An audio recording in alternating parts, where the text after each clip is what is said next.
Hello all, नमस्कार, good morning and a very warm welcome to Civil Step IAS. दोस्तों, Civil Step IAS ने एक dedicated programme start कर रखा है फ्री ऑफ कॉस्ट यूट्यूब पे, जिसे हम प्रतिपद के नाम से जानते हैं। बेसिकली इस प्रोग्राम के अंदर हम यूपीएससी सीएससी के मेंस के पीवाईक्यूज को डिस्कस करते हैं टॉपिक वाइज, और साइमल्टेनियसली यहाँ पे आपको हर सब्जेक्ट के डिफरेंट टॉपिक वाइज आपको यूपीएससी मेंस के पीवाईक्यूज का डिटेल डिस्कशन मिल जाएगा आपको यूट्यूब पे। तो आप इससे पहले हम जो भी ज्योग्राफी में हमने डिस्कस किया उसको मैं आपको थोड़ा सा ब्रीफ कर देता हूं। इससे पहले हम फिजिकल ज्योग्राफी ऑलमोस्ट सारी कंप्लीट कर चुके हैं, जिसके अंदर हमने क्लाइमेटोलॉजी, उसके बाद आपका ओशनोग्राफी, साइमल्टेनियसली हमने और आपका जियोमॉर्फोलॉजी को हमने डिस्कस कर रखा है होलिस्टिकली। तो आप प्रीवियस वीडियोस को आप जाके जरूर चेक करें, सो दैट आपको अपने कॉन्सेप्ट की क्लैरिटी भी मिल जाएगी और साइमल्टेनियसली कहीं ना कहीं आपकी नॉलेज में वैल्यू एडिशन भी होगा। इससे पहले हम इंडियन ज्योग्राफी का फिजियोग्राफी डिस्कस कर चुके हैं, और आज के वीडियो के अंदर हम ड्रेनेज का जो टॉपिक रहेगा उसको हम होलिस्टिकली कवर करेंगे। यहां से जो क्वेश्चन आए हैं खास करके यूपीएससी मेंस के अंदर, उसको भी हम आज एड्रेस करेंगे। तो आइए क्विकली सेशन को हम स्टार्ट करते हैं। देख लेते हैं सबसे पहले जो हम टॉपिक जो कवर कर चुके हैं फिजियोग्राफी ऑफ इंडिया। इससे पहले वाले पार्ट में हमने ऑलरेडी कवर कर रखा है। आज जो इंपॉर्टेंट चीज कवर होगी that is the drainage part होगा, बाकी रिमेनिंग में क्लाइमेट एंड वेजिटेशन कवर कर दिया जाएगा। इन क्वेश्चंस को question number 4, this is the question number 4 and question number 5 को हम ऑलरेडी डिस्कस कर चुके हैं। तो आज का जो कॉन्सेप्ट रहेगा हमारा वो रहेगा regarding the question number 7। Question number 7 में वो क्या बोल रहा है, the interlinking of rivers can provide a viable solution to multi dimensional interrelated problems of droughts, floods and interrupted navigation. Critically examine. Here the word is critically examine. ये चीज का आपने बिल्कुल ध्यान रखना है कि critically examine पूछा उसने एक तरीके से आप बोल सकते हो कि आपको पॉजिटिव नेगेटिव बोथ एस्पेक्ट्स को बताना पड़ेगा और साथ में फिर अपना एनालिसिस बताना पड़ेगा। क्लियर है? तो मेक श्योर इस तरह के जब भी क्वेश्चंस आए तो आप पहले तो स्टेटमेंट को ध्यान से पढ़ें और उसके बाद फिर अपने क्वेश्चन की स्ट्रक्चरिंग एंड फ्रेमिंग स्टार्ट करें। क्लियर है? तो आओ चलते हैं। अब हम सबसे पहले जब मैं ड्रेनेज का टॉपिक स्टार्ट करूंगा तो कुछ बेसिक टर्मिनोलॉजी जिसका हमें पता होना चाहिए। सबसे पहले बात करते हैं हम ड्रेनेज और ड्रेनेज सिस्टम की। तो बेसिकली जब मैं ड्रेनेज और ड्रेनेज सिस्टम की बात कर रहा हूं तो बेसिकली ये क्या चीज है, flow of water through well defined channels, उसको हम क्या बोल देते हैं, ड्रेनेज बोल देते हैं। मतलब ये पर्टिकुलरली वेल डिफाइंड चैनल्स होंगे वाटर के, जहां पे वाटर फ्लो कर रहा होगा उसको क्या बोलेंगे, ड्रेनेज। और ऐसे जब बड़े सारे ड्रेनेज का नेटवर्क होगा उसी को हम क्या बोल देंगे, ड्रेनेज सिस्टम बोल देंगे। अगली इंपॉर्टेंट टर्म है catchment area. Basically catchment area क्या होता है कि किसी स्पेसिफिक एरिया से जो रिवर के अंदर वाटर ड्रेन हो रहा है उसी को हम क्या बोल देंगे, catchment area. A river drains the water collected from specific area, here the keyword is specific area, that is known as the catchment area. उसके बाद करते हैं अगला keyword, that is the drainage basin. Drainage basin का मतलब river और उसके tributaries के द्वारा जो भी एरिया ड्रेन किया जा रहा है उसको हम क्या बोल देंगे, ड्रेनेज बेसिन बोल देंगे। An area drain by river and its tributaries is known as the drainage basin. उसके बाद है अगला important terminology, that is the watershed. Watershed का मतलब क्या हुआ कि बेसिकली ये बाउंड्री लाइन है जो सेपरेट करती है एक ड्रेनेज बेसिन को दूसरे ड्रेनेज बेसिन से। क्लियर है बात? A boundary line separating, here the keyword is the boundary line separating one drainage basin from the other is known as the watershed. I hope यहां तक आपको बेसिक टर्मिनोलॉजी के बारे में कुछ आइडिया हो गया होगा। अब चलते हैं आगे। बेसिकली वाटरशेड और खास करके जो अगर मैं बात करूं बेसिन में एक बिल्कुल माइन्यूट डिफरेंस है। वाटरशेड की अगर मैं बात करूंगा तो वाटरशेड जो होते हैं स्मॉलर एरियाज को में जब जो एक बाउंड्री लाइन सेपरेट कर रही है एक ड्रेनेज बेसिन को दूसरे में, तो जो जैसा कि हमने पीछे पढ़ा कि उसको हमने क्या कहा, वाटरशेड कहा। तो वाटरशेड जो होगा स्मॉलर एरिया में जब इस तरह की आपको चीज देखने को मिलेगी तो उसको हम वाटरशेड बोल देंगे। जबकि यही चीज जब लार्जर एरिया के अंदर हो रही होगी तो उसको हम क्या बोल देंगे, that is known as the basin. The catchment of large river are called river basin, while those of small rivulets and rills are often referred to as watersheds. There is, however, a slight difference between a river basin and a watershed. Watershed are smaller in area, याद रखना, watershed क्या होते हैं, small होते हैं areas में, जबकि basins होते हैं वो लार्ज एरिया को कवर करते हैं। क्लियर है बात यहां तक। उसके बाद है the drainage pattern of an area is the outcome of the geological time period, nature and the structure of rocks, topography, slope, amount of water flowing and periodicity of the flow. वो ये बोल रहा है कि जो भी drainage pattern है किसी भी एरिया का, वो किस चीज का आउटकम होता है, जियोलॉजिकल टाइम पीरियड का। जियोलॉजिकल टाइम पीरियड का मतलब क्या हुआ कि वहां पे ऐसा नहीं कि एकदम से पानी चलेगा, टेक्स मिलियन ऑफ ईयर्स, ठीक है। उसके बाद नेचर का इंपैक्ट देखने को मिलेगा, वहां के रॉक स्ट्रक्चर का इंपैक्ट देखने को मिलेगा, साइमल्टेनियसली वहां पे टोपोग्राफी कैसी है, स्लोप्स किस टाइप के हैं, स्टीप स्लोप्स हैं या जेंटल स्लोप्स हैं, और कितना अमाउंट ऑफ वाटर उसके अंदर पर्टिकुलरली फ्लो कर रहा है साइमल्टेनियसली, वो कितने टाइम पीरियड तक वो वाटर फ्लो कर रहा है। ये सब चीजें बेसिकली ड्रेनेज पैटर्न को डिफाइन करती हैं या इन्फ्लुएंस करती हैं किसी एरिया के अंदर। तो याद रखना, समटाइम्स हो सकता है कि इस तरह की कोई स्टेटमेंट दे दे और उसको वो एक्सप्लेन करने को बोल दे, तो मेक श्योर आपको हर एस्पेक्ट से चीज का पता होना चाहिए। क्लियर है बात। तो आओ चलते हैं अब आगे। अब उसके बाद चलते हैं ड्रेनेज पैटर्न की तरफ। The geometric arrangement streams in a region, बोल लो, determined by slope, differing rock resistance to weathering, erosion, climate, hydrological variability, structural control of the landscape known as drainage pattern। Basically drainage pattern का मतलब क्या हुआ, आसान भाषा में इस चीज को समझो। कोई मान लो कोई रिवर फ्लो कर रही है, वो पर्टिकुलरली किसी एक पैटर्न को अडॉप्ट कर रही है, तो उसी को हम क्या बोल देंगे, that is known as the drainage pattern. तभी ये क्या लिखा हुआ है, जियोमेट्रिक अरेंजमेंट, मतलब वो कोई ना कोई ज्योमेट्रिकल टाइप की कोई शेप ले रही होगी, या कोई उसका जो फ्लो होगा वो कहीं ना कहीं ज्योमेट्रिकल अरेंजमेंट से चीज को रिजेंबल कर रहा होगा, तभी उस चीज को हमने क्या बोल दिया, that is the drainage pattern. Clear है बात। और जनरली ये जो ड्रेनेज पैटर्न है वो आपका किसी हार्ड रेजिस्टेंट रॉक के होते हुए पानी जा सकता है, या फिर आपका क्लाइमेट या हाइड्रोलॉजिकल वेरिएबिलिटी के अकॉर्डिंगली यहां पे आपको चीजें देखने को मिल जाएंगी। तो उसके बाद है जहां से मेन इंपॉर्टेंट चीज जो स्टार्ट होती है, that is the major drainage pattern. अगर मैं मेजर ड्रेनेज पैटर्न की बात करूं तो आपको ये 4 मेजर ड्रेनेज पैटर्न देखने को मिलेंगे। पहला देखने को मिलेगा डेंड्रेटिक, दूसरा रेडियल, तीसरा सेंट्रिपेटल, चौथा ट्रेलिस। अब आओ इसको देखते हैं डिटेल के अंदर कि ये बेसिकली ड्रेनेज पैटर्न्स कौन कौन से या किस तरह के ज्योमेट्रिकल अरेंजमेंट्स हमें यहाँ पे देखने को मिलते हैं। तो सबसे पहले आपको देखने को मिलेगा ये drainage pattern, that is known as the dendritic drainage pattern. Dendritic जैसे नाम से पता चल रहा है, डेंड्रेटिक का मतलब सिंपल सा याद रखना, जैसे कि आपके ट्री की जो ब्रांचेस होती हैं, जैसे मान लो ये ट्री है, मान लो कोई ये ट्री है, ठीक है, दिस इज द ट्री, इसकी कोई एक ब्रांच है, तो आप देखोगे मल्टीपल ब्रांचेस होती हैं ऐसे ट्री के अंदर, ठीक है, दिस इन दिस पैटर्न। तो यहां पे पर्टिकुलरली इस तरह से रिवर्स जब चल रही होगी तो वो इस तरह से ऐसा लगेगा जैसे कि ब्रांचेस ऑफ ट्री की तरह रिजेंबल कर रही है। तो इस तरह का जो पैटर्न होगा that is known as the dendritic pattern. A drainage pattern which looks like tree branches with lots of twigs is known as drainage pattern. For example the rivers of the northern plains, खास करके northern plane की जो reverse है वो इस pattern को adopt करते हैं। ये देख लो, ये रही आपकी main river, this is the river flow, और यहाँ आपको आप देखने को मिल जाएंगे मल्टीपल ट्रिब्यूटरीज यहाँ पे ज्वाइन कर रही हैं, ठीक है। It looks like resembles like the branches of tree. This particular image depicting the dendritic pattern of this particular drainage system. Clear है। इसके बाद चलते हैं आगे, that is the trellis drainage pattern. इस पहले तो इमेज को ध्यान से देख लो।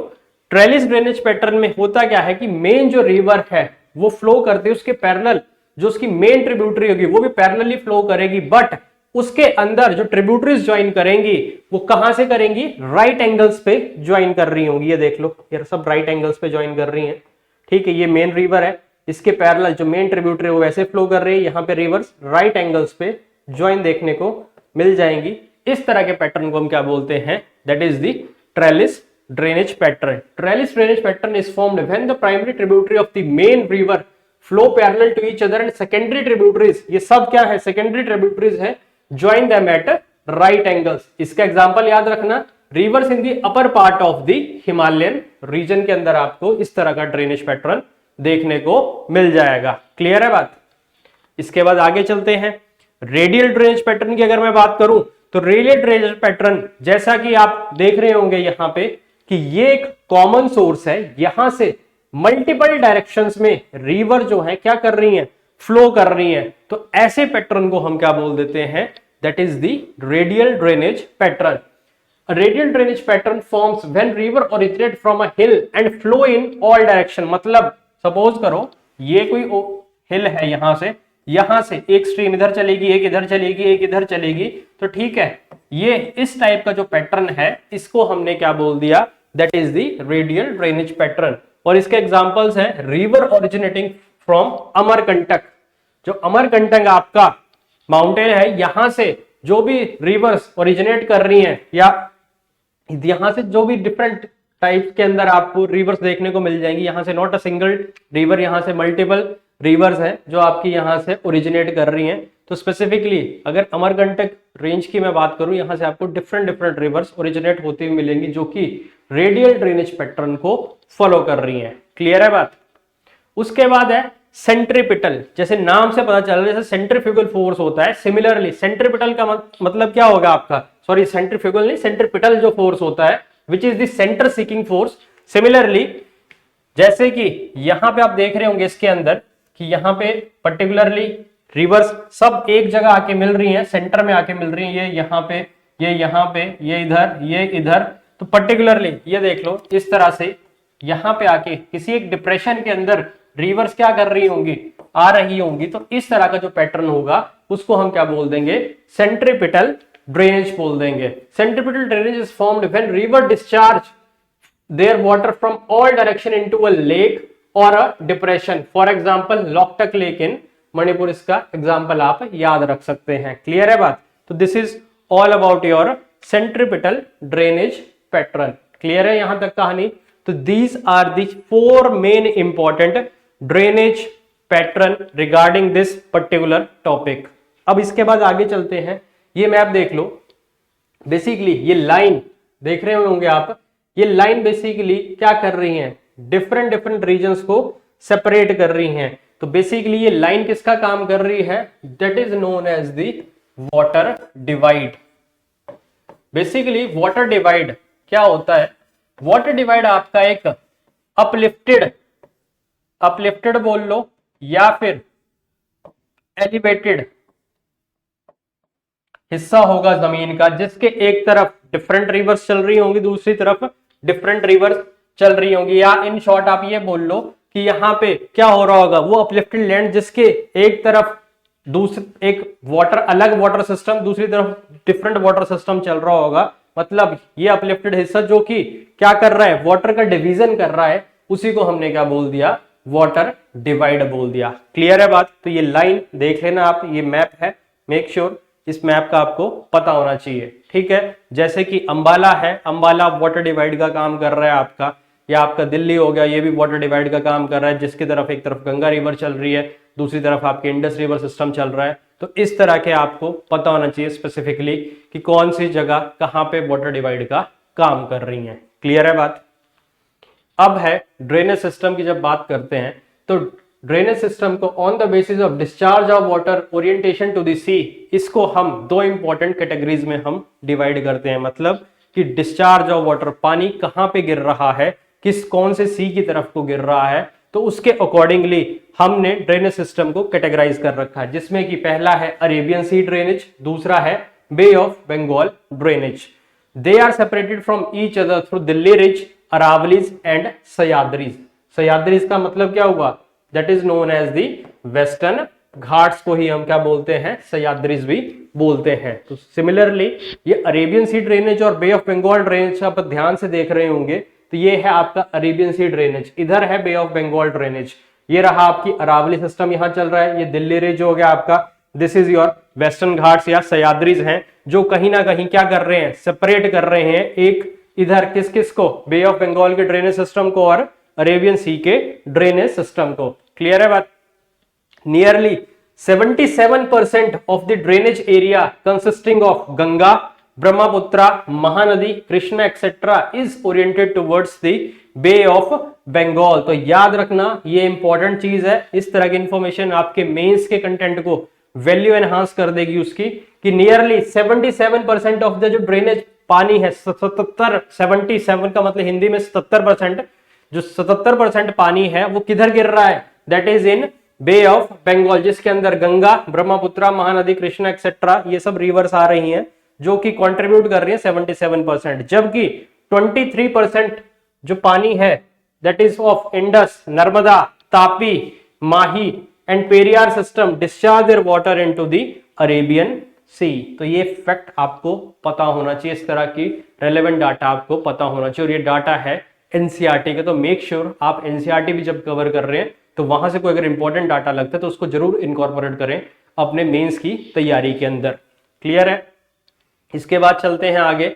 On the size of the watershed की अगर मैं बात करूं तो दैट इज ड्रेनेज बेसिन को हम 3 कैटेगरी में डिवाइड करते हैं, जिसमें आपके major river basin, medium river basin and minor river basins आते हैं। अगर मैं मेजर रिवर बेसिन्स की बात करूं तो मेजर रिवर बेसिन्स को हम कैटेगराइज करने का तरीका है कि जिस भी पर्टिकुलर रिवर का कैचमेंट 20,000 स्क्वायर किलोमीटर से ज्यादा होगा उसको हम मेजर रिवर बेसिन की कैटेगरी में डाल देंगे। तो यहां पे इस चीज को याद रखना, more than 20,000 square kilometre of catchment area. इसके अंदर आपको 14 ड्रेनेज बेसिन देखने को मिल जाएंगे, जिसमें कि गंगा है, ब्रह्मपुत्रा है, कृष्णा देखने को मिलेगी, तापी, नर्मदा, माही, पेन्नार, साबरमती, बराक रिवर। ये याद रखना, Barak river is in Manipur. तो मेक श्योर इस तरह के आपको चीजें पता होनी चाहिए कि कौन से रिवर सिस्टम के अंदर कौन सी रिवर्स आ रही हैं, खास करके मेजर रिवर बेसिन्स को कैटेगराइज करने का क्या क्राइटेरिया है। क्लियर है बात? उसके बाद आते हैं मीडियम में। तो मीडियम जिसमें कि आपका कैचमेंट एरिया 2,000 स्क्वायर किलोमीटर से लेके 20,000 स्क्वायर किलोमीटर तक के बीच होगा, उसको हम किस में डाल देंगे, मीडियम रिवर बेसिन की कैटेगरी में डाल देंगे। इसमें 44 रिवर बेसिन्स आ रहे हैं, जिसमें कि काली नदी, ठीक कालिंदी, सॉरी काली नदी नहीं, कालिंदी, पेरियार, मेघना एक्सेट्रा, ये सब इसके अंदर आएंगे।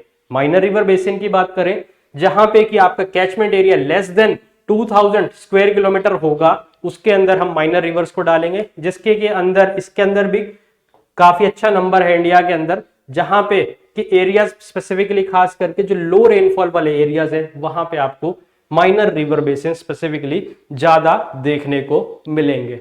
तो आई होप यहां तक आपको चीजें क्लियर हो गई। मैं समराइज कर देता हूं। सबसे पहले वाटरशेड में अगर मैं बात करूंगा तो स्पेसिफिकली क्या है, 3 है, मेजर है, उसके बाद आपकी मीडियम, देन माइनर।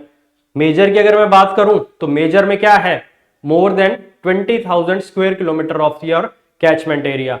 उसके बाद है मीडियम, मीडियम में 2,000 से लेके 20,000 स्क्वायर किलोमीटर तक का कैचमेंट एरिया। और लास्ट में है minor, less than 2,000 square kilometre of your catchment area. तो उसके अंदर माइनर रिवर बेसिन्स आएंगे। इसको मैंने सम अप कर दिया। अब इसके बाद चलते हैं हम अपनी अगली स्लाइड की तरफ। इसके बाद है the drainage system of India that is the reverse is divided into 2 main groups. अब अगर मैं ड्रेनेज सिस्टम को अकॉर्डिंग टू रिवर्स की बात करूं तो रिवर्स को हमने जनरली 2 मेन ग्रुप्स में डिवाइड कर रखा है। पहली है हिमालयन रिवर्स, दूसरी है पेनिसुलर रिवर्स। क्लियर है? तो अब चलते हैं इनके बारे में थोड़ा सा ब्रीफिंग लेते हैं, उसके बाद फिर आएंगे हम अपने डायरेक्ट क्वेश्चन की तरफ, that is the question number 7, that is the interlinking of reverse पे। उससे पहले जान लेते हैं हिमालयन रिवर्स और पेनिसुलर रिवर की ब्रीफिंग कर लेते हैं एक बार।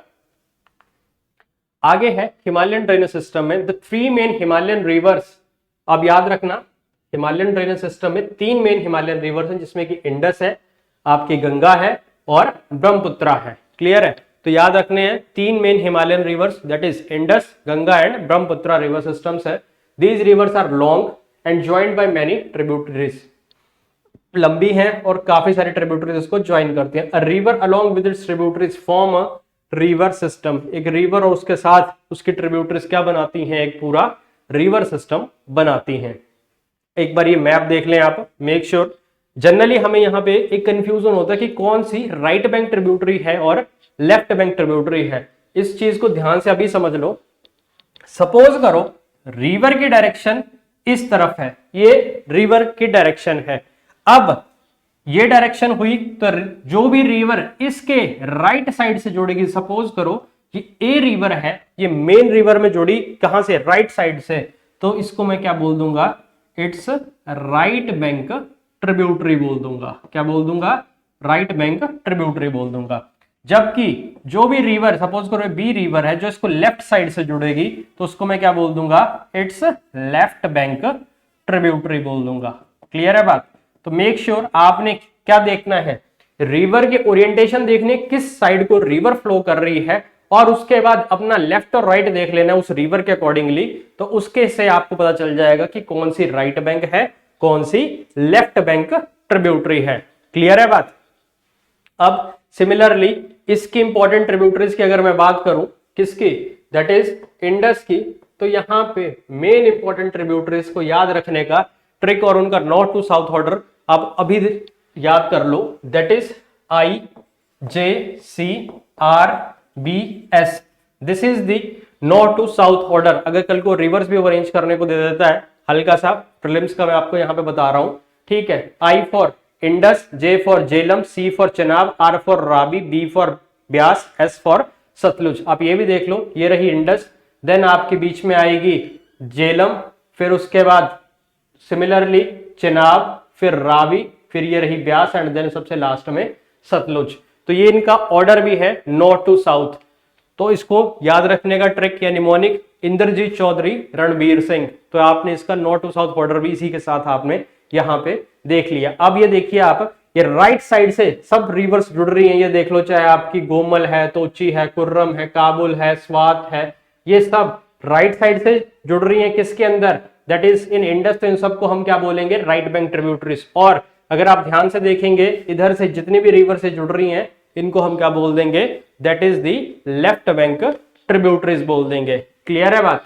तो this is all about this particular map. इसके बाद एक हल्का सा इंपॉर्टेंट आर्टिकल है regarding the Indus water treaty. अगर मैं बात करूं इंडस वाटर ट्रीटी की, बेसिकली ये है क्या है, it is the water distribution of the Indus and its tributaries. मतलब आसान भाषा में कि जो इंडस रिवर है और उसके जो ट्रिब्यूटरीज है, उनके पानी का डिस्ट्रीब्यूशन कैसे करना है, ये उस चीज के बारे में बताता है।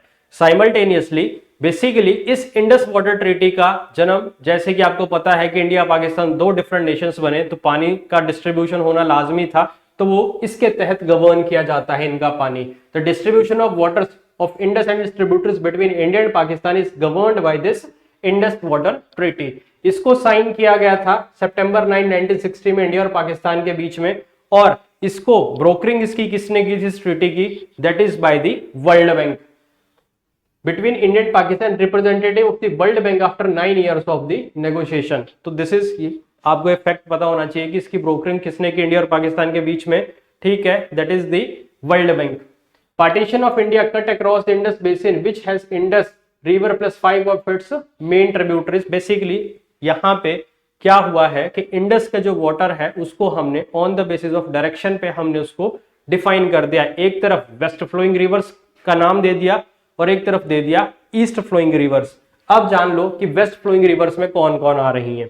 वेस्ट फ्लोइंग की रिवर की मैं बात करूंगा, जिसमें कि आपकी आएगी इंडस, झेलम, चेनाब, ठीक है, ये सब किसमें आ रही हैं, वेस्ट फ्लोइंग रिवर्स में आ रही हैं। जबकि आपकी रावी, ब्यास और सतलुज, ये रही रावी, ब्यास और सतलुज, सपोज करो ये लाइन आप डिमार्केट कर लो, तो इस लाइन के जो बिल्कुल आपके वेस्ट साइड में जा रही हैं, that is Indus, Jhelum, Chenab, और इस साइड में रावी, ब्यास एंड सतलुज। क्लियर है बात।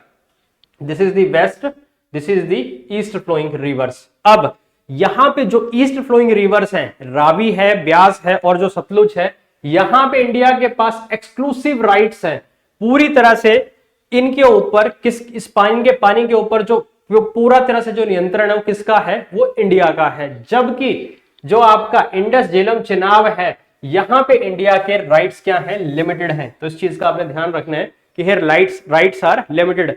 बट उसके अंदर भी हम क्या कर सकते हैं, can set up certain irrigation के लिए हम यूज कर सकते हैं, run of the river power plants के लिए, वेरी लिमिटेड स्टोरेज, डोमेस्टिकेशन के लिए यूज कर सकते हैं, नॉन कंजप्शन यूज के लिए कर सकते हैं, ऑल सब्जेक्ट टू कंडीशंस। मतलब इन सब चीजों के लिए हम यूज तो कर सकते हैं, बट उसमें कुछ ना कुछ कंडीशंस है।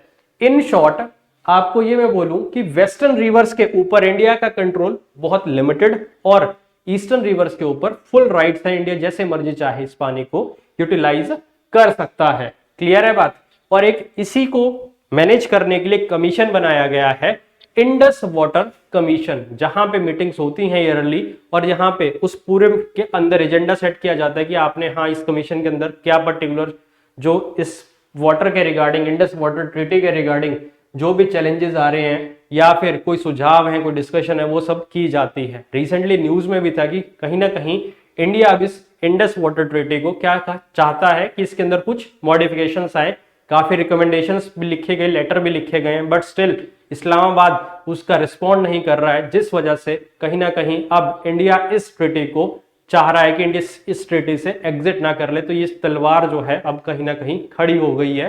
तो इसका रीसेंट कंटेक्स्ट है। मेक श्योर आप इस चीज को भी जाने। इस चीज को हमने होलिस्टिकली इसी की सिविल स्टेप के अंदर ही एक डेडिकेटेड प्रोग्राम है जिसमें कि करंट अफेयर्स को डिस्कस किया जाता है इन सर्वाधार सीरीज, वहां पे भी सब्जेक्ट वाइज करंट अफेयर्स आते हैं, उसके अंदर हमने इस चीज को होलिस्टिकली कवर कर रखा है। तो this is all about your Indus water treaty. इसका आपको ब्रीफ आइडिया हो गया है कि आपको क्या क्या चीजें इंपॉर्टेंट है बेसिकली। और आज का जो हमारा लेक्चर भी है उसके अंदर पहले इंपॉर्टेंट ब्रीफिंग दी जा रही है जिसका कि काम आएगा आगे आने वाले जो क्वेश्चन नंबर हम डिस्कस करेंगे 7 जो हमने शुरू में ही देख रखा है, that is the interlinking of reverse. अब आओ आगे चलते हैं, गंगा की बात करते हैं। तो सबको पता है कि गंगा कहां से ओरिजिनेट करती है, गंगोत्री ग्लेशियर नियर गौमुख से, उत्तरकाशी डिस्ट्रिक्ट है उत्तराखंड का। However the river originate from Gangotri glacier is known as Bhagirathi. तब उसका नाम क्या होता है, भागीरथी होता है। देवप्रयाग में आके जब भागीरथी में मर्ज करती है दूसरी रिवर जिसका के नाम है अलकनंदा, तब यहां से क्या बनती है ये river, that is known as the river Ganga. Alaknanda कहां से ओरिजिनेट करती है, सतोपंथ ग्लेशियर से जो कि अब बद्रीनाथ है। तो आपको ये पता होना चाहिए कि अलकनंदा का ओरिजिन क्या है, सतोपंथ ग्लेशियर विच इज अब बद्रीनाथ। क्लियर है बात। This is all about this slide. Basically इस चीज को यहीं से हम क्लियर कर लेंगे। इसी के साथ एक कॉन्सेप्ट आता है पंचप्रयाग का। अगर मैं प्रयाग की बात करूं, प्रयाग बेसिकली एक संस्कृत शब्द है जिसका मतलब होता है दो नदियों का संगम। क्लियर है बात। तो सिमिलरली अब यहां पे ही ये डिफरेंट डिफरेंट प्रयाग्स बनेंगे और इसकी फॉर्मेशन के बाद ही लास्ट में आके गंगा रिवर बन जाएगी। अब इस चीज को समझो, बद्रीनाथ से एक स्ट्रीम कॉमन है जिसका नाम है दैट इज द अलकनंदा, जो कि हमने भी पढ़ा भी। The Alaknanda originate from Satopanth glacier above Badrinath. तो मतलब यहां पे वो सतोपंथ ग्लेशियर आए, यहां से वो अलकनंदा स्ट्रीम चल पड़ी। अब इसी के अंदर जब धौली गंगा मिली तब ये बन गया विष्णु प्रयाग। इसी अलकनंदा में जब नंदाकिनी मिली तब बन गया नंद प्रयाग। इसी में जब पिंडार रिवर मिल रही है तब इसका नाम बन गया Karnaprayag. Similarly Kedarnath stream आई मंदाकिनी, जब इसी अलकनंदा में मिली तब बन गया ये रुद्रप्रयाग। और सिमिलरली गंगोत्री से जो भागीरथी आई, जब इसमें अलकनंदा में ही मिली तब बन गया ये देवप्रयाग।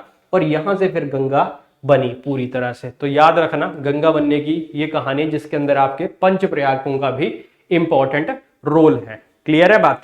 और इसके बाद गंगा जो है प्लेन्स में एंटर करती है फ्रॉम ऋषिकेश। तो sorry it's not Rishikesh, it's Haridwar. ये मैं याद रखना, हरिद्वार से गंगा प्लेन्स में एंटर करती है, ठीक है, इट्स नॉट ऋषिकेश। याद रखना इस चीज को कि ये कल को अगर वो पूछ ले कि हरिद्वार से गंगा एंटर करती है प्लेन्स में, यस, बट अगर वो ऋषिकेश दे तो क्रॉस मारना, ऋषिकेश से वो एंटर नहीं करती है। It's clearly stated in the NCERT कि Ganga enters through plains from Haridwar. Clear है बात। तो this is all about this Panchprayag concept.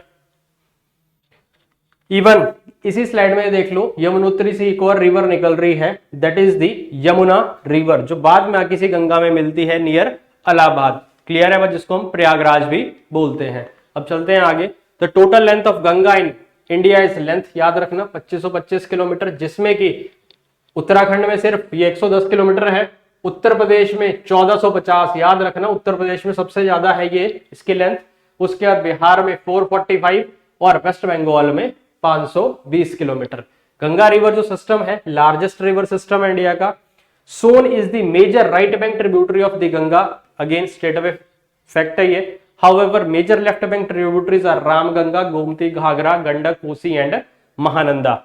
Originating from the Yamunotri glacier, the western slopes, Bandarpooch range the Yamuna is the longest tributary of Ganga. तो याद रखना गंगा की longest tributary कौन है?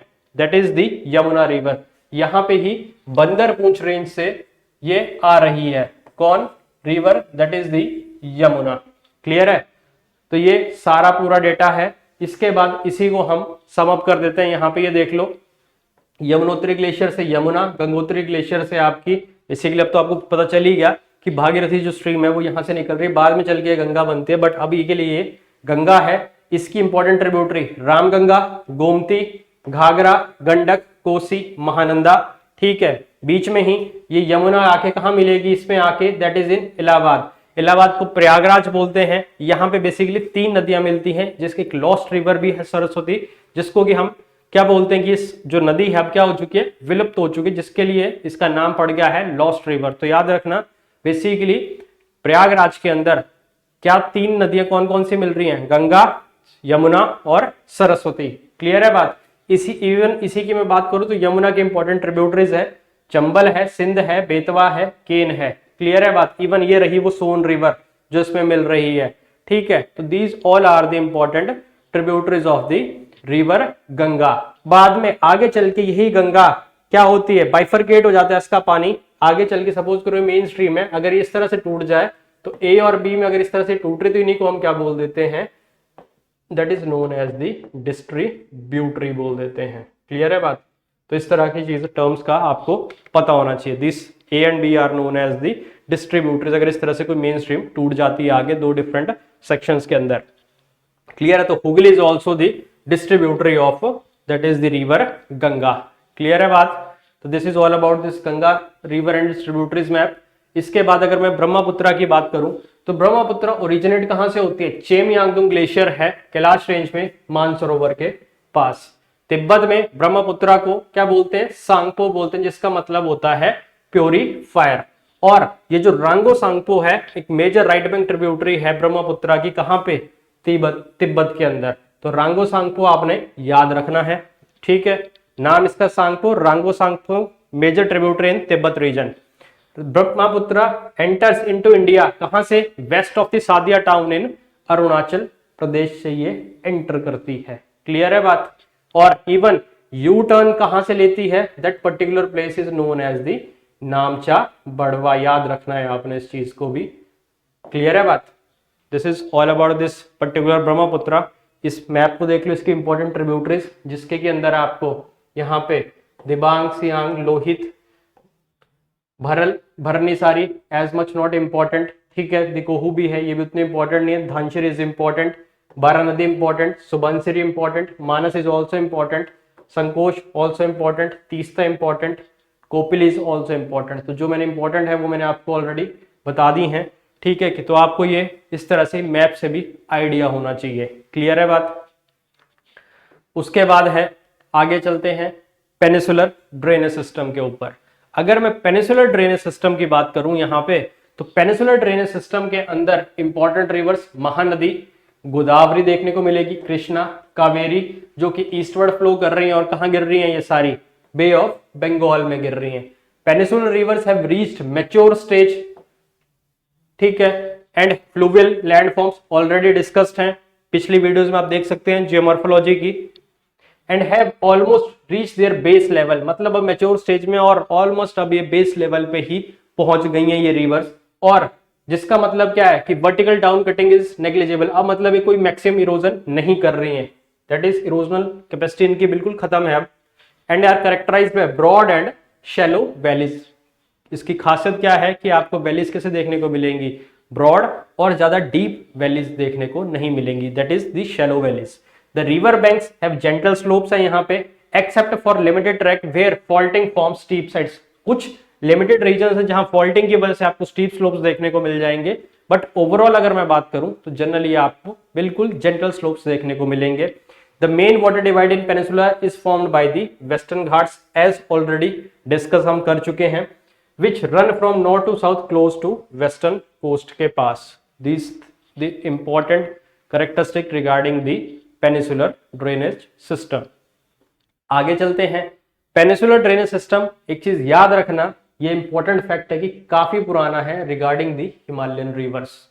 इंपॉर्टेंट चीज है ये कि हिमालयन रिवर्स जो है एज कंपेरिजन टू, अगर मैं बात करूं पेनिसुलर की, तो वो क्या है, that is the still it's young river system है, जबकि पेनिसुलर क्या है, बहुत पुराना सिस्टम है। क्लियर है बात।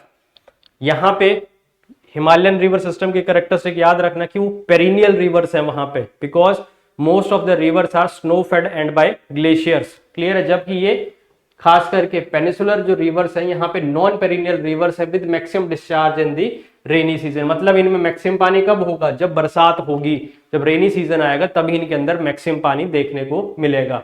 Velocity of the river in of water in the rivers and the load carrying capacity of the streams is low due to low gradient. Obvious सी बात है कि यहाँ पे पानी की जो वेलोसिटी होगी इन रिवर्स की वो क्या होगी, कम होगी, और लोड कैरिंग कैपेसिटी भी ऑटोमेटिकली इसमें आपको कम देखने को मिलेगी, क्योंकि यहाँ पे जो स्लोप ग्रेडियंट है, या मैं बोल लूं कि स्लोप है वो काफी बिल्कुल स्टीप नहीं है, जिस वजह से लो ग्रेडियंट होने की वजह से आपको इस तरह की चीजें जैसे कि वेलोसिटी ऑफ रिवर और लोड कैरिंग कैपेसिटी आपको कम देखने को मिल जाएगी। The reverse make deltas eight there mouths, but the west flowing rivers of the Narmada and Tapi as well as those originating from western Ghats are falling in the Arabian Sea form estuaries in place of deltas। इस चीज को समझो कि ये क्या चीज है। Western घाट से इस डायग्राम पे आते हैं, सबसे पहले हम उसी चीज को देख लेते हैं। यहाँ पे जो हमने इंडिया वाला मैप था, अगर आप ध्यान से इस मैप को देखेंगे, ठीक है, इस मैप पे आते हैं हम,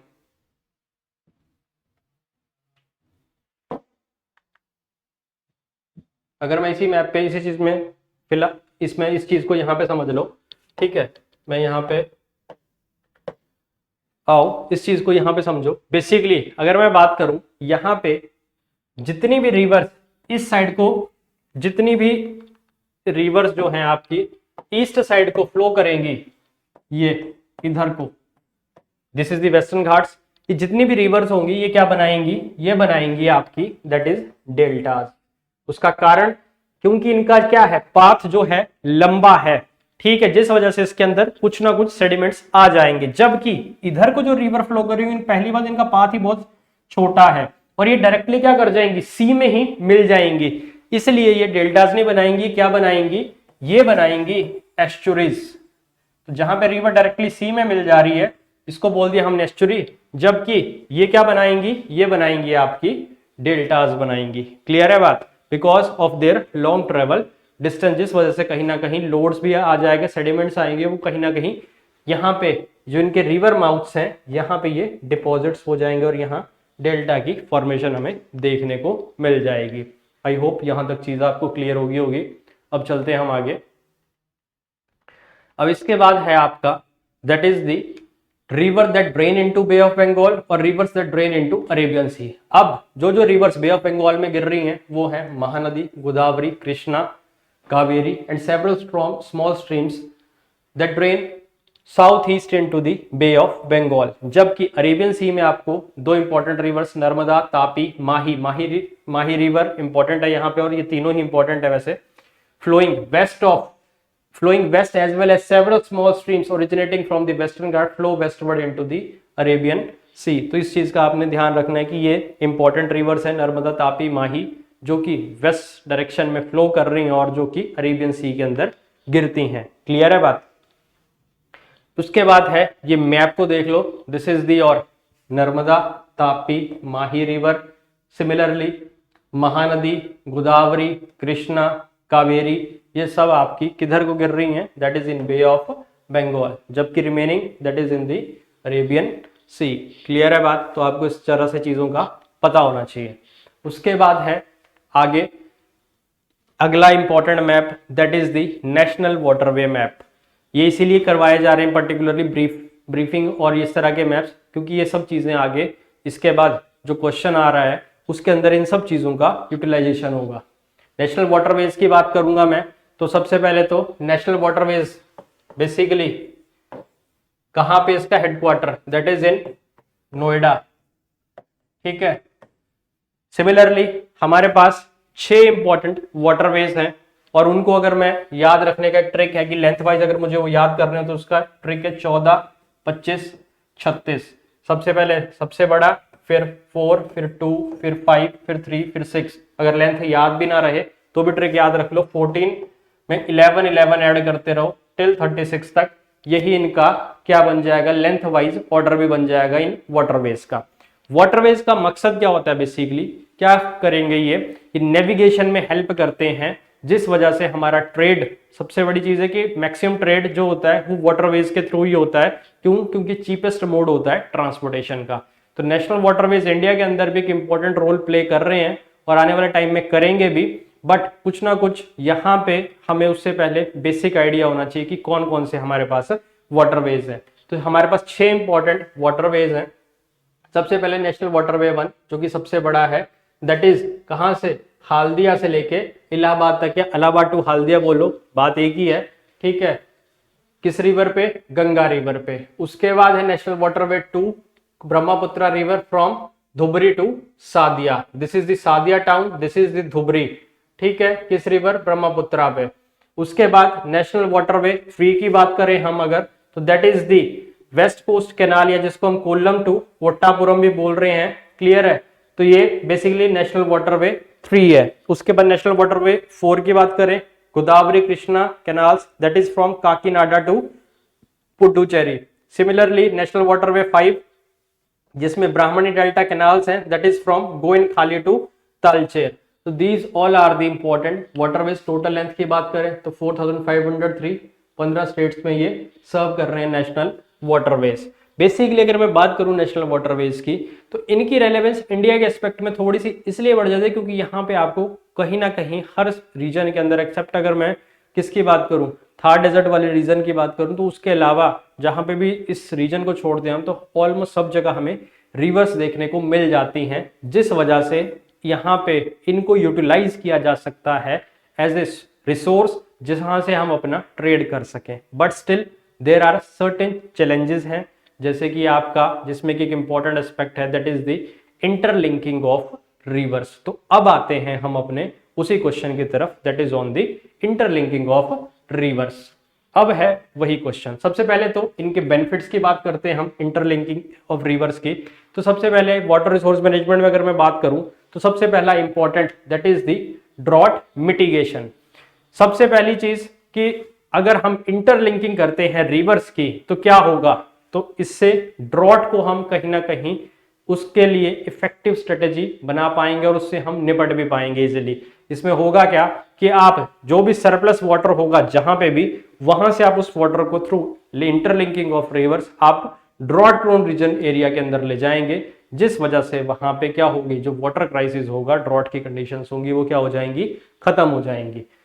By diverting water from surplus river basin to area facing water scarcity, interlinking can alleviate drought conditions, ensuring more reliable water supply for agriculture and drinking. तो एग्रीकल्चर, खेती बाड़ी और पीने के लिए वहां पे ड्रॉट प्रोन रीजन्स के अंदर आपको ये जो समस्या है ये पूरी तरह से खत्म होती हुई नजर आएगी।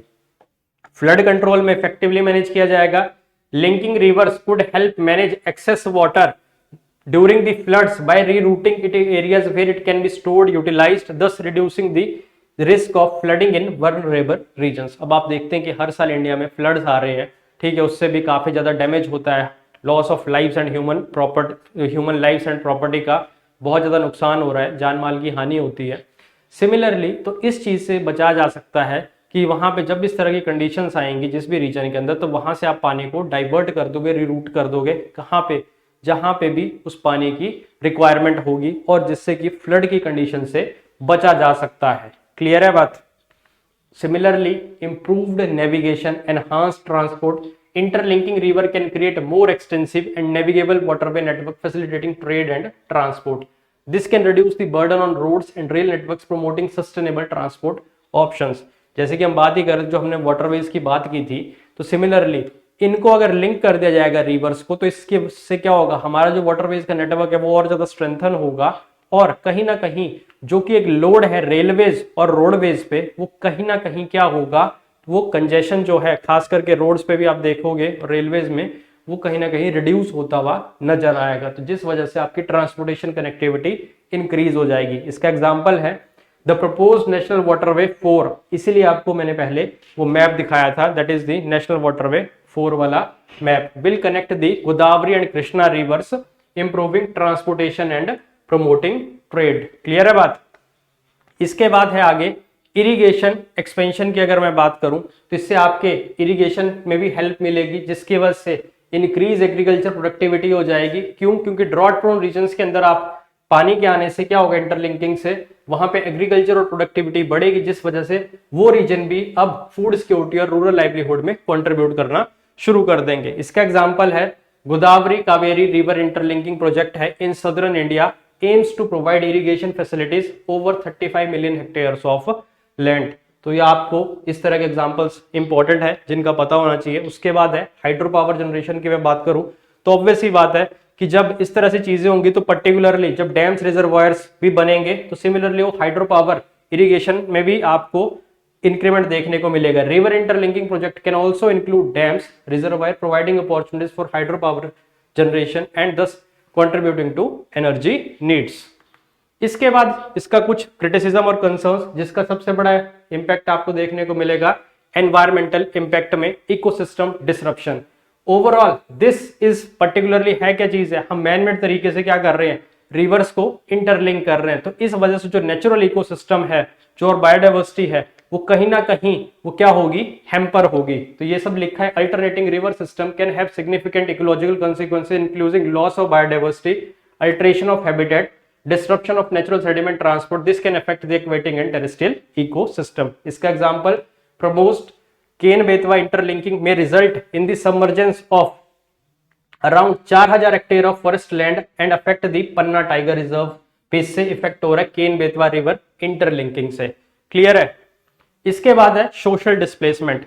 अगला इंपॉर्टेंट एस्पेक्ट है दैट इज कि सोशली हम क्या कर रहे हैं, डिस्प्लेस कर रहे हैं कम्युनिटीज को। जब भी जहां पे भी बनेगा कोई भी रिजर्वायर इंटरलिंकिंग होगी तो डैम्स बन रहे हैं, जिस वजह से क्या होता है, वहां की जो लोकल कम्युनिटी होती है वो कहीं ना कहीं क्या होती है, डिस्प्लेस की जाती है। और विस्थापितों का जो दंश हम जो उसके लिए वर्ड यूज करते हैं, जैसे कि जब भाखड़ा डैम बना था तो हिमाचल का एक बिलासपुर टाउन है जिसको पूरी तरह से कंप्लीटली वो सबमर्ज हो गया और लोगों को वहां से डिस्प्लेस किया गया था। और खास करके एलानाबाद टाउन है हरियाणा के अंदर, जहां पे उनको जमीन दी गई, बट स्टिल अभी भी सर्टेन ऐसी फैमिलीज हैं जिनको अभी तक पूरी तरह से वो राइट्स ही नहीं मिल पाए हैं वहां पे जमीन के। तो इंपैक्ट ऑन कम्युनिटीज आपको ये सब चीजें देखने को मिल जाएंगी, that is on the social displacement. For example proposed Daman Ganga पिंजल river interlinking project may displace around 11,000 people from their homes and livelihoods। ये तो proposed है दमन गंगा पिंजल रिवर इंटरलिंकिंग में, जिसमें तो इतने हजार लोगों को क्या किया जाएगा, डिस्प्लेस, जबकि भाखड़ा में तो ऑलरेडी ये सब चीजें फेस की जा रही हैं। उसके बाद हाइड्रोलॉजिकल इम्बैलेंस होगा, जिस वजह से जो लो लाइंग एरियाज होंगे वहां पे वाटर का रिड्यूस क्या हो जाएगा, फ्लो जो होगा क्या हो जाएगा, ऑलरेडी रिड्यूस होगा, जिस वजह से खास करके कोस्टल रीजन्स के अंदर आपको सैलिनिटिक इंट्रूजन देखने को मिल जाएगा और कुछ नेगेटिव इंपैक्ट भी आपको एग्रीकल्चर के अंदर देखने को मिलेंगे। उसके बाद है इकोनॉमिक वायबिलिटी, सबसे बड़ी चीज है। ये सब चीजें इंटरलिंक करना एक अपने आप में एक बहुत बड़ा चैलेंज है। क्यों? क्योंकि इसके अंदर आपको इकोनॉमिक हाईली मतलब सबसे बहुत ही महंगा बोल लो खर्चा है, जिस वजह से ये चीज कहीं ना कहीं फिजिबल भी नहीं है। Financial implication can be construction, infrastructure, maintenance, management, और there are question about economic feasibility whether these benefits outweigh these cost. ठीक है, तो इसके बाद कुछ अब आते हैं हम अपने पॉलिटिकल और एडमिनिस्ट्रेटिव चैलेंजेस में। तो पॉलिटिकल और एडमिनिस्ट्रेटिव चैलेंजेस की मैं बात करूं तो सबसे पहले आपको पता ही है कि रिसेंटली अगर मैं इंडिया के अंदर ही बात करें हम, तो कावेरी वाटर डिस्प्यूट है, वो अपने आप में एक बहुत बड़ा चैलेंज है। तो सिमिलरली इंटरस्टेट कन्फ्लिक्ट्स की अगर मैं बात करूं यहाँ पे, तो river interlinking often involves multiple states leading to potential conflicts over water rights. मतलब यहाँ तो अपनी स्टेट्स के अंदर ही राइट्स, वाटर के राइट्स के लिए फाइट हमें देखने को मिलती है, जिस वजह से इंटरलिंकिंग ऑफ वाटर्स पे कहीं ना कहीं ये भी एक अपने आप में बहुत बड़ा चैलेंज है। This can complicate governance and cooperation among states. इसकी वजह से गवर्नेंस और कॉपरेशन एक दूसरी स्टेट्स के अंदर आपस में ही टकराव की स्थिति बन सकती है। तो ये भी पॉलिटिकल और एडमिनिस्ट्रेटिव चैलेंजेस में इंटरलिंकिंग ऑफ रिवर्स के अंदर एक इंपॉर्टेंट एस्पेक्ट हमें देखने को मिलता है। इवन टेंशन नेबरिंग कंट्रीज के साथ भी हो सकती है। The proposed interlinking of rivers में also lead to tension with neighbouring countries, particularly lower riparian states. यहाँ पे कीवर्ड है रिपेरियन। तो रिपेरियन स्टेट्स वो स्टेट्स होती हैं जहां पे जनरली जो बिल्कुल वाटर के साथ जिनकी बाउंड्री लगती है किसी रिवर या रिवर्स के या उनकी ट्रिब्यूटरीज का कोई ना कोई बाउंड्री लग रही है, उसी को हम क्या बोल देते हैं, रिपेरियन स्टेट्स बोल देते हैं। तो मतलब जो भी स्टेट पानी के साथ या किसी भी रिवर के साथ साइड में है, उसको हमने क्या बोल दिया, रिपेरियन स्टेट की कैटेगरी में डाल दिया। Example, propose interlinking of river में affect the water flow of Brahmaputra river के फ्लो को इंपैक्ट करेगा, जिसके साथ टेंशन चाइना और बांग्लादेश के साथ कहीं ना कहीं अराइज हो जाएगी। तो ये भी एक अपने आप में बहुत बड़ा इंपैक्ट होगा इंटरलिंकिंग ऑफ रिवर्स का। क्लियर है बात? इसके बाद क्लाइमेट चेंज के इंपैक्ट की बात करूं तो क्लाइमेट चेंज के इंपैक्ट में सबसे बड़ा दैट इज अनप्रेडिक्टेबिलिटी। रिसेंटली आप देख ही रहे हैं कि क्लाइमेट चेंज की वजह से वेरिएशन इन आपको चेंज ऑफ सीजन्स देखने को मिल रहे हैं, जिस वजह से रेनफॉल कहीं पे बहुत ज़्यादा हो जा रहा है, कहीं पे बहुत कम हो रहा है, नेचुरल कैलेमिटीज आ रही हैं, जिस वजह से अगर आप इंटरलिंकिंग ऑफ रिवर्स अगर हम करते भी हैं तो इससे कहीं ना कहीं क्लाइमेट चेंज का इम्पैक्ट भी होगा। और साइमल्टेनियसली क्लाइमेट चेंज में क्या, इससे क्लाइमेट चेंज में भी इम्पैक्ट आएगा। क्लाइमेट चेंज के जो इसको मैं बोलूँगा पर्टिकुलरली, वहाँ के आसपास के क्लाइमेट में भी चेंज आएगा और क्लाइमेट चेंज का भी इम्पैक्ट इसके अंदर देखने को मिलेगा। बोथ वेज आपको यहाँ पे क्लाइमेट चेंज देखने को मिलेगा, जिस वजह से पर्टिकुलरली आपको क्या देखने को मिलेगा, इसका इम्पैक्ट इंटरलिंकिंग ऑफ रिवर्स में, जिसकी वजह से आपको variation in water flow patterns में आपको देखने को मिलेगा और अनसर्टेनिटी बनी रहेगी। तो चेंजिंग क्लाइमेट में alter precipitation patterns, river flows making long term planning for interlinking project uncertain and potentially ineffective. तो this is all about the interlinking of rivers, उनका क्या पोटेंशियल है, या फिर आप ये बोल लो क्या पॉजिटिव इम्पैक्ट है, क्या नेगेटिव इम्पैक्ट है, या आपको इसको बोल सकते हैं कि क्रिटिकल एनालिसिस। ये सब पॉइंट्स आपके आंसर के अंदर इनकॉर्पोरेट होने चाहिए जब भी आप इस तरह से इंटरलिंकिंग ऑफ रिवर्स वाला जो क्वेश्चन आया था, तो उस जो भी हमने यूपीएससी के अंदर देखा था क्वेश्चन नंबर 7 स्टार्टिंग में, उनके अंदर ये सब वैलिड एंड फिजिबल पॉइंट्स हैं। अब कहीं ना कहीं अगर मैं कंक्लूजन की बात करूं तो इंटरलिंकिंग ऑफ रिवर्स कहीं ना कहीं एक, मैं ये बोलूंगा कि ठीक है, इसके प्रोज एंड कॉन्स दोनों अपनी जगह हैं, बट ओवरऑल अगर हम बात करें तो कहीं ना कहीं इसकी, अगर मैं सस्टेनेबिलिटी की बात करूं या हम सस्टेनेबल डेवलपमेंट की बात करते हैं, तो ये चीज़ कहीं ना कहीं सही नहीं है। इसका इम्पैक्ट आपको लॉन्ग रन में देखने को मिलेगा, जैसे क्लाइमेट चेंज अब रिसेंटली हो ही रहा है, और इवन इसके चक्कर में आपको सोशल लेवल पे भी, कल्चरल लेवल पे भी, और इवन ओवरऑल मैं ब्रॉड नेशनल लेवल पे भी आपको काफ़ी चेंजेस देखने को मिलेंगे, जो कहीं ना कहीं चाहे इंटरलिंकिंग ऑफ रिवर्स के साथ आपका inter state water dispute driven है, या फिर डिस्प्लेसमेंट है लोकल कम्युनिटीज़ का, या और एंगल्स आप देखोगे, कहीं ना कहीं इस चीज़ से आपको देखने को मिलेगा कि इंटरलिंकिंग ऑफ रिवर्स हमारे लिए एक पॉजिटिव चीज़ नहीं है। बट इसका अल्टरनेट क्या किया जा सकता है कि हाँ, कुछ हमें इस तरह की वाटर एफिशिएंट प्रैक्टिसेस को अडॉप्ट करना है, चाहे आपका ड्रिप इरिगेशन हो गया या वाटर हार्वेस्टिंग टेक्निक्स हैं, ठीक है, और सस्टेनेबल या जुडिशियस यूज करना है, जुडिशियस यूज करना है हमने किसका, वाटर का। रनिंग टैप्स को हमने इस तरह नहीं 24 घंटे जैसे हम खोल देते हैं, ब्रश कर रहे हैं, या हम हेल्दी वाटर टेक्निक्स को, यूटिलाइजेशन टेक्निक्स को हमें अपनाना है, जिससे कि इस तरह की जो समस्याएं हैं उनसे बचा जा सके या वाटर क्राइसिस से बचा जा सके। तो आई होप यहाँ तक आपको चीज़ें क्लियर हो गई होंगी, और जो क्वेश्चन नंबर 7 था that is the interlinking of reverse के एस्पेक्ट में, उसको आपको एक ब्रॉड होराइजन मिल गया होगा। इसके बाद हम अगले सेशंस के अंदर हम वेजिटेशन को भी कवर करेंगे और साइमल्टेनियसली हम क्लाइमेट को भी, उसके बाद आने वाला जो सेशन होगा उसके अंदर हम क्लाइमेट को भी हम टच करेंगे, और उसके बाद आपको ऑलमोस्ट इंडियन ज्योग्राफी के एस्पेक्ट में जो भी चीज़ें मेंस के अंदर आई हैं वो ऑलमोस्ट कवर हो जाएंगी। तो आई होप आपकी नॉलेज के अंदर एक वैल्यू इंक्रीमेंट हुआ होगा। तो आप अपने सेशंस, इन सेशंस को लाइक, शेयर, कमेंट, सब्सक्राइब जरूर करें, ताकि आप तक और ज़्यादा वैल्यूएबल इंफॉर्मेशन आती रहे। तो thank you very much and all the best for your upcoming exams.